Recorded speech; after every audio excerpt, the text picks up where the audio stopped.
G-O-O-D, good, good, good.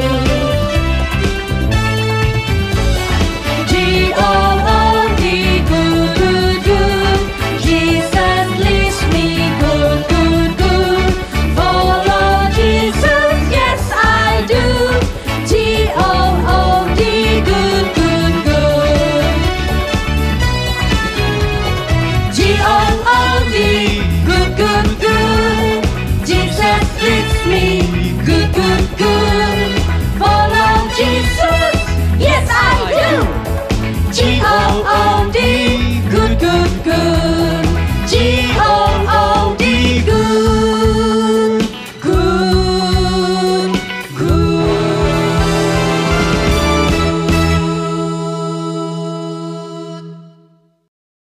Selamat hari Minggu teman-teman. Jesus love you. And you too. Wah, senang sekali ya bisa bertemu lagi dengan adik-adik. Nah, kita mau siapkan hati kita untuk memulai ibadah. Dan kita mau mulai ibadah kita hanya dalam nama Allah Bapa, Putra, dan Roh Kudus. Yuk semuanya kita berdiri ya. Kita mau angkat pujian. Segala puji, hormat, syukur kunaikan kepadamu.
Tuhan Yesus, Tuhan Yesus, terima kasih karena Engkau telah memberkati kami, kami bisa berkumpul di ibadah lagi. Kami mau mengangkat pujian untuk-Mu ya Tuhan. Kiranya Engkau yang memimpin kami, sehingga kami bisa sungguh-sungguh beribadah kepadamu. Terima kasih ya Tuhan. Hanya di dalam nama Tuhan Yesus. Kami berdoa. Amin. Alive, kan alive bisa. forevermore. My Jesus is alive. Halo Kalisa. Hai. Kalisa lagi nyanyi lagu yang live itu ya? Ya betul. Ellen dan adik-adik, Allah kita adalah Allah yang hidup. Allah yang berkuasa, Allah yang mengasihi kita. Bahkan dia rela mati di kayu salib untuk menebus dosa kita loh. Tapi pada hari yang ketiga dia bangkit. Tuhan Yesus adalah Allah yang hidup untuk selama-lamanya. Hidup selamanya.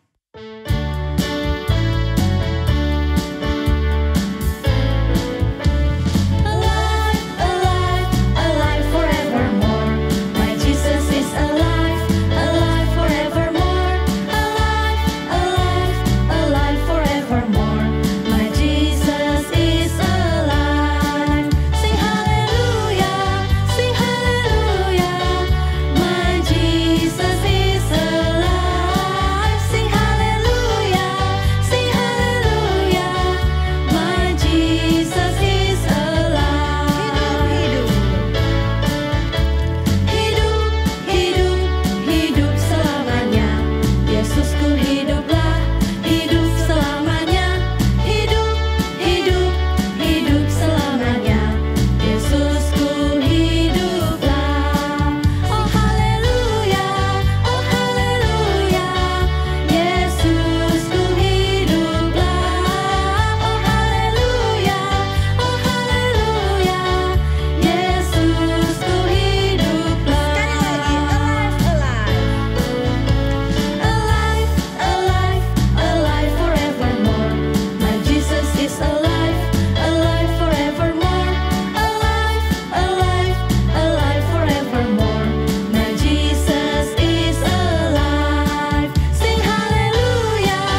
Nadia mau nanya nih, kalau misalkan tanganmu kotor kena krayon, bisa dibersihkan nggak ya? Bisa dong Kak, gampang kan, tinggal basuh pakai air, bersih deh. Nah Ellen, kalau tangan Ellen kotor dibasuh pakai air bersih. Terus kalau dosa Ellen gimana dong? Ellen tahu Kak, kalau dosa dapat dihapus hanya dengan darah Tuhan Yesus. Wah, Ellen bener. hebat. Benar ya adik-adik, hanya Tuhan Yesus yang dapat menghapus dosa kita. Sebagai ucapan syukur kita kepada Tuhan atas kasih-Nya kepada kita, kita mau semakin hari hidup semakin mengasihi Tuhan. Yuk kakak ajak Kak Nadia dan Ellen sama-sama nyanyikan lagu Dosa dapat dihapus oleh darah Yesus. Adik-adik nyanyi dengan semangat ya.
Teman-teman, kita akan mendengar teman kita membacakan ayat firman Tuhan. Dengarkan dengan baik ya. 1 Petrus pasal 5 ayat 8-9. Sadarlah dan berjaga-jagalah, lawan musuh iblis berjalan keliling sama seperti singa yang mengaum-ngaum dan mencari orang yang dapat ditelannya. Lawanlah dia dengan iman yang teguh, sebab kamu tahu bahwa semua saudaramu di seluruh dunia menanggung penderitaan yang sama. 1 Peter chapter 5 verse 8-9. Be sober, be alert, and cautious at all times. The enemy of yours, the devil, prowls around like a roaring lion, seeking someone to devour. But resist him, be firm in your faith, knowing that the same experiences of suffering are being experienced by your brothers and sisters throughout the world. 彼得前书5章8到9节，务要谨守警醒，因为你们的仇敌魔鬼如同吼叫狮子，遍地游行，寻找可吞吃的人。你们要用坚固的信心抵挡他，因为知道你们在世上的众弟兄也是经历这样的苦难。 Sebelum kita mendengarkan firman Tuhan, mari kita berdoa. Bapa kami yang ada di surga, Bapa kami yang ada di surga, Kami bersyukur Kami bersyukur hari ini kami bisa beribadah kepada Tuhan. Sebentar lagi kami mau mendengar firman Tuhan. Tuhan tolong kami supaya kami bisa mengerti. Berkati waktu kami. Terima kasih Tuhan. Dalam nama Tuhan Yesus. Kami berdoa. Amin. Pengkhianat. Dasar pengkhianat. Pengkhianat sudah datang. Dia pengkhianat. Dia orangnya. Sungguh dia pengkhianat. Nana, kamu apa-apaan sih? Pagi-pagi gini sudah teriak pengkhianat. Buat nenek terkejut kamu ini. Maaf Nek.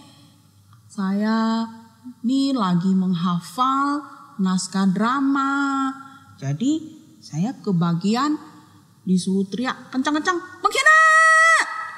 Aduh Nana. Tapi Nek, ngomong-ngomong pengkhianat tuh apa ya Nek ya? Wah Nana, kamu teriak sekencang itu tapi kamu tidak tahu artinya pengkhianat. Tak tahu Nek. Apa itu pengkhianat ya? Sapaan atau nama orang atau apa ya? Nana, pengkhianat itu adalah seseorang yang tidak setia kepada seseorang atau kelompok. Pengkhianat bisa saja mengorbankan orang lain demi kepentingannya sendiri. Nana, ada loh cerita di Alkitab. Ada seorang pengkhianat. Iya, ada seorang pengkhianat. Dia mengkhianati gurunya sendiri. Hah? Gurunya sendiri? Iya, betul Nana. Nana ayo, nenek putarin kamu cerita dari sahabat kecil Yesus untuk Nana. Nana perhatikan baik-baik ya nanti. Iya, mau Nek. Ayo Nek, kita putar Nek. Ayo. Setelah Yesus selesai dengan segala pengajarannya itu, berkatalah ia kepada murid-muridnya, "Kalian tahu bahwa 2 hari lagi akan ada perayaan Paskah. Pada waktu itu, aku, anak manusia, akan diserahkan kepada musuh-musuhku untuk disalibkan." Pada waktu itu berkumpullah imam-imam kepala dan tua-tua bangsa Yahudi di istana imam besar Kayafas. Mereka merundingkan rencana untuk menangkap Yesus dan membunuh dia. Wih, halo bro. Wih, gimana? Gimana nih bro? Baik. Wah, gimana nih rencana kita? Iya nih. Si orang itu tuh. Iya. Sulit loh bro ya. Gimana cara tangkap dia bro ya? Tidak tahan. Kita kayaknya perlu orang dalam ini bro. Gimana bro? Masalahnya. Namun aku ada seorang murid Yesus bro. yaitu Yudas Iskariot. Tangan kita sendiri. Benar juga. Gimana? Ada ide nggak? Coba. Dia pergi dan menghampiri imam-imam kepala. Kayaknya kita kenal itu bro. Siapa ya itu ya? Kayaknya murid orang itu. Murid Yesus. Iya. Panggil. Dia kesini.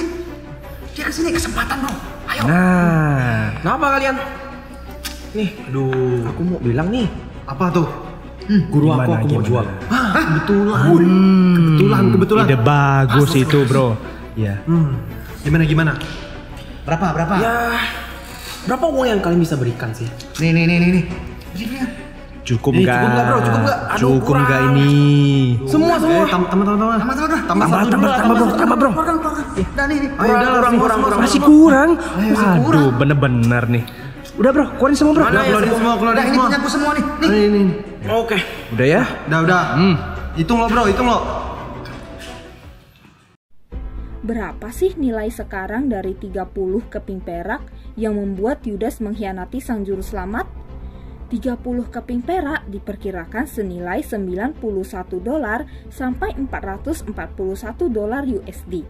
30 keping perak sama dengan 120 dinar. Dan 1 dinar sama dengan upah kerja 1 hari. Daya beli uang itu sekarang mungkin 10 kali lipat nilainya pada zaman kuno dulu. Yudas menjual Yesus dengan upah kerja 120 hari atau 4 bulan zaman itu.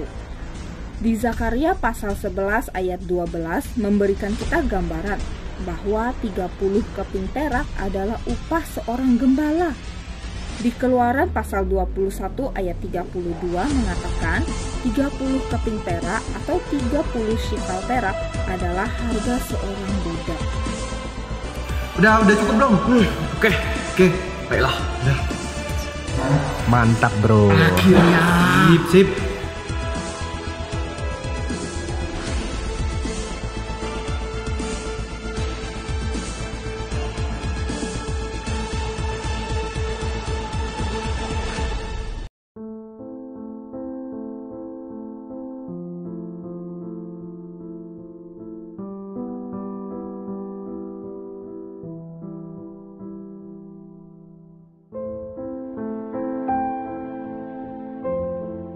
Pada malam hari, hari pertama dari hari raya roti tidak beragi itu, Yesus melakukan perjamuan makan malam bersama dengan murid-muridnya.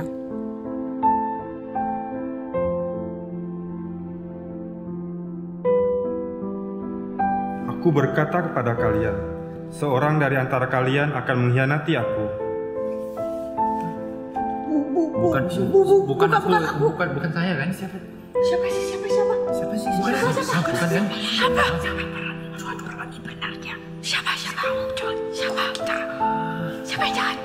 Orang yang mencelup roti ke dalam mangkuk bersama-sama aku, dialah yang akan mengkhianati aku. Siapa itu?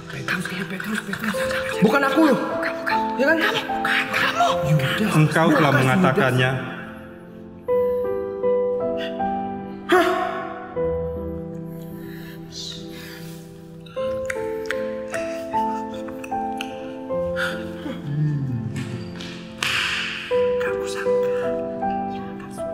Ternyata dia orangnya.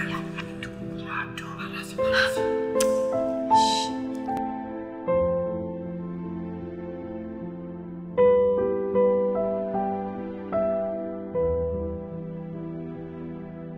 Dan ketika mereka sedang makan, Yesus mengambil roti, mengucapkan berkat, dan memecahkannya, dan diberikan kepada murid-muridnya dan berkata, Ambillah, makanlah, inilah tubuhku.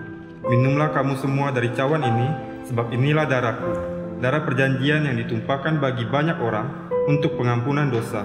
Mulai saat ini, aku tidak akan minum lagi hasil pokok anggur ini sampai pada hari aku meminumnya, yaitu yang baru, bersama dengan kamu dalam kerajaan Bapa-Ku. Setelah itu, Yesus pun pergi bersama beberapa muridnya ke Taman Getsemani untuk berdoa. Ya Bapa-Ku, jikalau sekiranya mungkin, biarlah cawan ini lalu daripadaku. Tetapi janganlah seperti yang ku kehendaki, melainkan seperti yang Engkau kehendaki.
Yesus pun berdoa hal yang sama hingga 3 kali. Yesus pun kembali kepada murid-muridnya.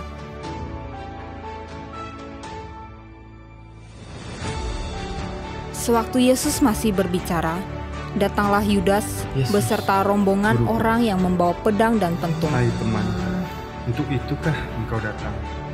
Ternyata Dia. Tangkap dia! Tangkap! Ini orangnya. Ayo pengawal, ayo. Kamu ya, ternyata dia lama ini. Sikat.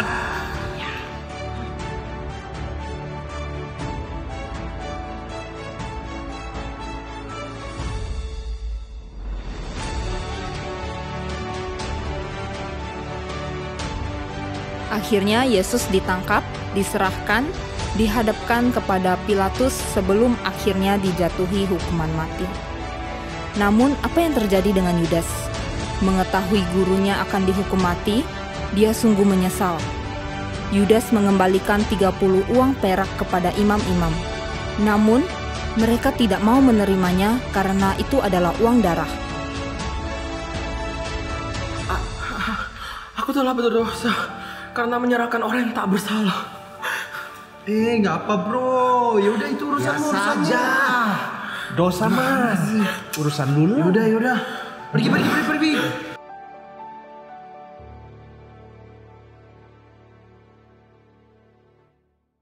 Adik-adik, kita melihat bagaimana kisah hidup dari seorang Yudas Iskariot. Yudas Iskariot adalah salah satu murid dari Tuhan Yesus. Yudas memilih untuk mengkhianati Yesus yang adalah gurunya. Hanya karena 30 keping uang perak, Yudas menjual Yesus. Dia mengkhianati Yesus. Padahal ketika malam perjamuan terakhir, Yesus ada mengingatkan Yudas. Tetapi Yudas tetap memilih untuk melakukan apa yang sudah dia pikirkan, yaitu dia mau mengkhianati Yesus. Kakak ingin bertanya, apakah dari adik-adik pernah melakukan dosa? Ataukah adik-adik sampai pada saat ini masih terikat dengan dosa? Bertobatlah adik-adik. Misalnya ada adik-adik yang masih terikat dengan dosa menyontek. Atau adik-adik terikat dengan dosa iri hati. Dosa mencuri. Dosa sombong. Jika masih seperti itu, kakak mau mengajak adik-adik untuk bertobat. Untuk melakukan hal yang benar. Pada saat itu, Yudas juga bertobat. Dia menyesali perbuatannya. Tetapi dia tidak bertobat dengan cara yang benar. Dia menyesalinya. Dia mengembalikan uang itu kepada para imam. Tapi ketika dia mengembalikan uang itu kepada para imam berkata, itu tidak ada urusannya lagi dengan kami. Yudas merasa begitu bersalah. Karena rasa bersalahnya itu, dia tidak datang menghadap Tuhan. Dia tidak minta ampun kepada Tuhan Yesus. Tetapi dia malah memilih untuk mengakhiri hidupnya dengan cara bunuh diri. Itu adalah cara pertobatan yang salah. Nah, kakak mau kasih adik-adik contoh. Di sini ada video bagaimana ada seorang kakak SKY. Dia melakukan kesalahan. Tetapi setelah dia melakukan kesalahan, dia menyesalinya. Lalu dia bertobat dan dia meminta ampun kepada Tuhan. Yuk kita sama-sama dengarkan kesaksiannya. Halo adik-adik, selamat siang. Minggu ini kakak mau sharingkan pertobatan kakak ya, atas kesalahan kakak dan kelalaian kakak loh ya adik-adik. Waktu kakak masih kecil, seumuran dengan adik-adik ya, kakak itu suka bertengkar sekali dengan adiknya kakak, terus atau kakaknya kakak, cekcok gitu ya adik-adik ya.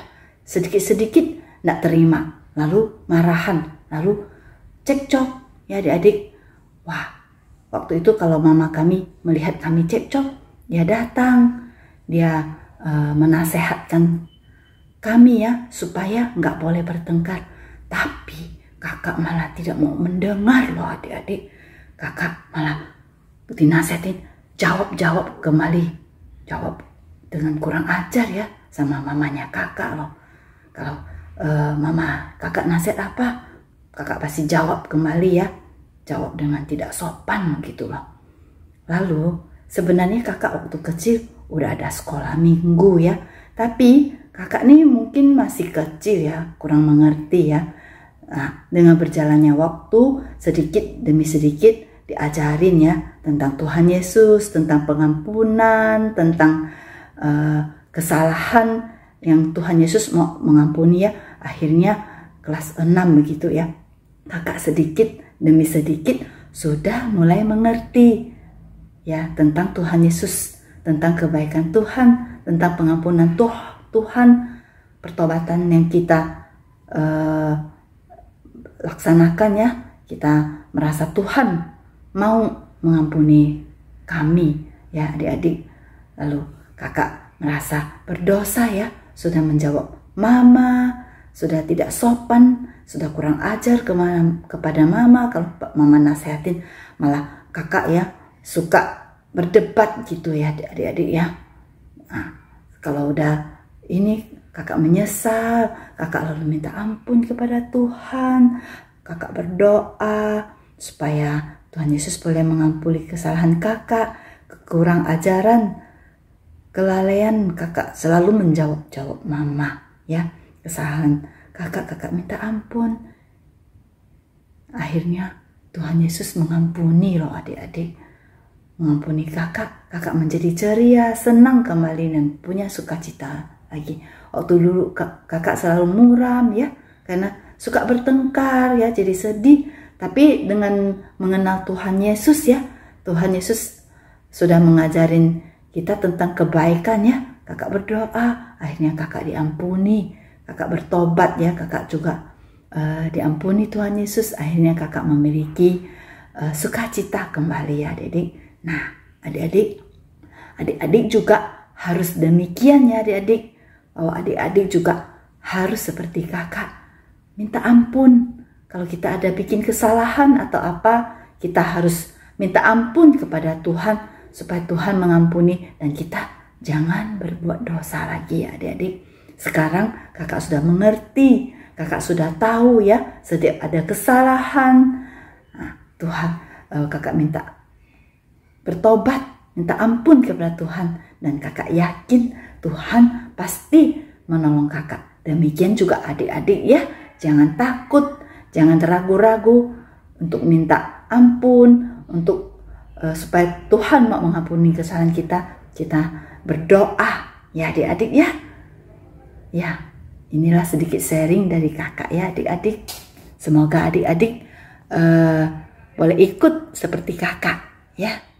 Adik-adik, kakak mau ajak adik-adik semua untuk baca ayat hafalan kita hari ini. Ayat hafalan kita hari ini diambil dari Yehezkiel pasal 18 ayat 21. Yehezkiel pasal 18 ayat 21. Kita baca sama-sama ya. Tetapi jikalau orang fasik bertobat dari segala dosa yang dilakukannya dan berpegang pada segala ketetapanku serta melakukan keadilan dan kebenaran, ia pasti hidup, ia tidak akan mati. Sekali lagi ya, Yehezkiel pasal 18 ayat 21. Tetapi jikalau orang fasik bertobat dari segala dosa yang dilakukannya dan berpegang pada segala ketetapanku serta melakukan keadilan dan kebenaran, ia pasti hidup, ia tidak akan mati. Adik-adik, mari kita berdoa. Lipat tangannya, tutup matanya, kita berdoa. Tuhan Yesus, terima kasih. Hari ini kami belajar bagaimana kisah dari hidup seorang Yudas Iskariot. Kami menyadari ya Tuhan, kami adalah anak-anak yang pasti pernah melakukan dosa. Kami mau datang ke hadapan-Mu Tuhan untuk meminta ampun kepadamu dan kami mau bertobat. Kami memohon kiranya Engkau yang menolong kami agar kami bisa melakukan hal yang sesuai dengan kehendak-Mu, agar kami tidak sampai melakukan kesalahan yang membuat Engkau sedih ya Tuhan. Terima kasih Tuhan Yesus, terima kasih. Hanya di dalam nama-Mu Tuhan Yesus Kristus kami berdoa. Amin. Nah Ellen sekarang udah tahu kan kalau kita udah ditebus dari dosa. Kita udah diselamatkan dan Tuhan berikan kita hidup yang baru. Iya Kak, Ellen mau tinggalkan hidup yang lama dan mau ajak teman-teman juga. Benar, seperti kata Ellen. Kita mau hidup lebih baik lagi bagi Tuhan. Karena hidupku bukannya aku lagi.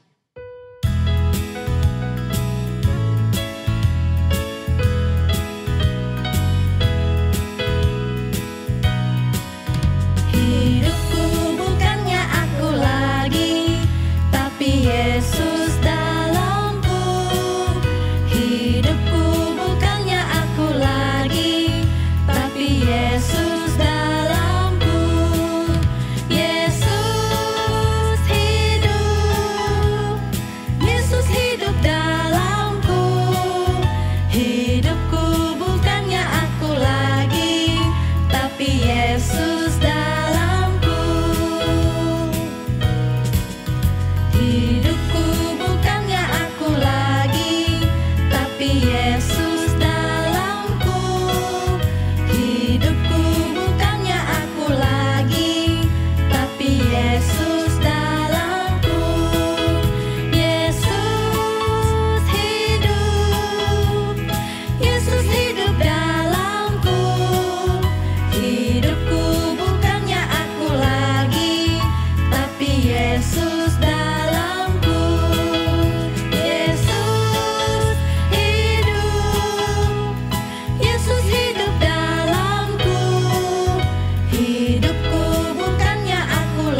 Sebagai rasa ucapan syukur kita kepada Tuhan, kita mau memberikan persembahan.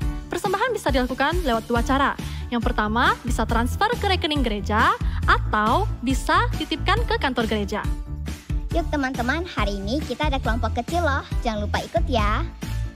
Ada satu pengumuman lagi. Apa tuh Kak? Apa Kak? Nah, tanggal 3 April SKY ada ibadah onsite. Yeay! Nah, ibadah ada 3 kali loh. Jam 7.30, jam 10.30, dan jam 5 sore. Oh gitu Kak. Terus kalau misalkan mau datang, ke aula mana ya Kak? Nah, Kak Nadia mesti perhatikan Instagram dan buletin SKY ya, supaya tahu harus masuk ke gereja, ke aula yang mana. Kak, untuk level apa aja ya? Semua boleh datang ya adik-adik ya. PG, TK, SD kelas 1 sampai kelas 6. Nah adik-adik datang ya dan kasih tahu kakak-kakak sekolah minggunya adik-adik mau datang ya. Oke Kak. Oke? Oke. Ibadah kita sudah selesai. Kita akan berdoa Bapa kami dan akan dilanjutkan dengan doa berkat dari Bu Maria.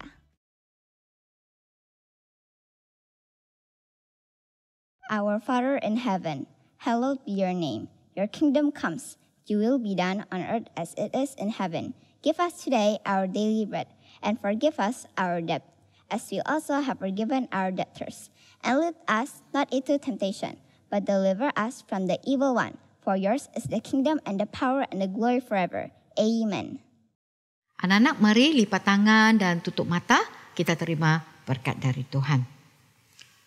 Semoga Allah memberkati anak-anak, menolong anak-anak mati terhadap dosa dan hidup bagi Allah di dalam Yesus Kristus.